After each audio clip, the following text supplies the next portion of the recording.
మా పేరెంట్స్ మా ఇల్లు కట్టి 26 ఇయర్స్ అయింది. ఇప్పుడు మా పక్కింటి వాళ్ళు వచ్చి మా ప్లేస్ కొంత మీ ఇంట్లో ఉంది, మీరు మా ప్లేస్ లోకి వచ్చి ఇల్లు కట్టుకున్నారు అని అంటున్నారు. అదేంటి, మేము అన్ని కనుక్కొని కొలుచుకొనే కదా ఇల్లు కట్టుకుంది, మీ ప్లేస్ ఏం లేదు. అయినా ముందే మిమ్మల్ని అడిగాం కదా, మీరు ఇంతవరకు ఉంది మా ప్లేస్ అని చెప్తేనే కదా మేము ఇల్లు కట్టుకున్నాము. ఇప్పుడేంటి ఇలా మాట్లాడుతున్నారు అని అడుగుతున్నా మా పక్కింటి ఆవిడ వినకుండా లౌడ్ వాయిస్ లో, ఎవరు చెప్పారు మీకు, నేను చెప్పానా కట్టుకోమని అంటుంది. యాక్చువల్ గా మేము ఇల్లు కట్టుకునే టైం కి వీళ్ళది జాయింట్ ఫ్యామిలీ, ఇప్పుడు వేర్వేరుగా ఉంటున్నారు. కానీ అక్కడ చెప్పింది ఎవరో కాదు, ఆ ఇంటి అల్లుడు. మీకు ఇంకా అర్థమయ్యేలాగా చెప్పాలి అంటే, ఈమె ఉంది కదా, ఈమె అత్త అంటే హస్బెండ్ వాళ్ళ అమ్మకి ఒక కూతురు ఒక కొడుకు వైఫ్ ఈమె, ఒక కూతురి హస్బెండ్ మాకు చెప్పారు. మేము ఎంత చెప్తున్నా వినకుండా గొడవ పెట్టుకుంటుంది. ఈ కోడలు ఎంత చెడ్డదంటే మాతో గొడవ పెట్టుకుంటుంది అని చెప్పట్లేదు, కానీ ఆమె అత్తని అంటే హస్బెండ్ వాళ్ళ అమ్మని కొట్టి ఇంట్లో నుంచి గెంటేసింది. ఆవిడేమో ముసలావిడి కదా, ఆమె ఎక్కడికని వెళ్తది,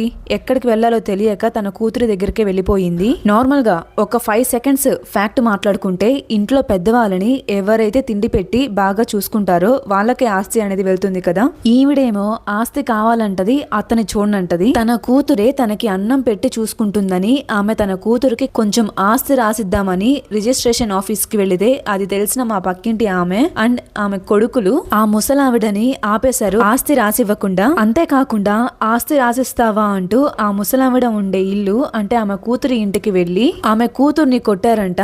అలా కొట్టేసరికి ఆ ముసలావిడ ఆమె కూతురు వెళ్లి PS లో కంప్లైంట్ పెట్టారు.